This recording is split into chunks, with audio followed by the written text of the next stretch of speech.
Hello guys, nandito kami sa bahay ni Nanay Rosie guys.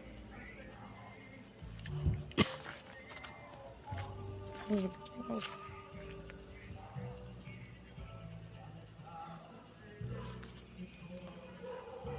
Ito guys, ang gabi na. Ang bahay guys.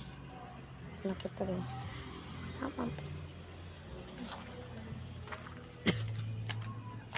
Guys.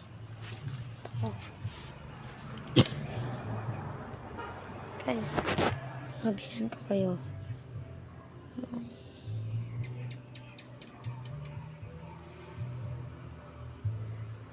Ayun, pugma guys. Magkukuha na tayo ng ibon.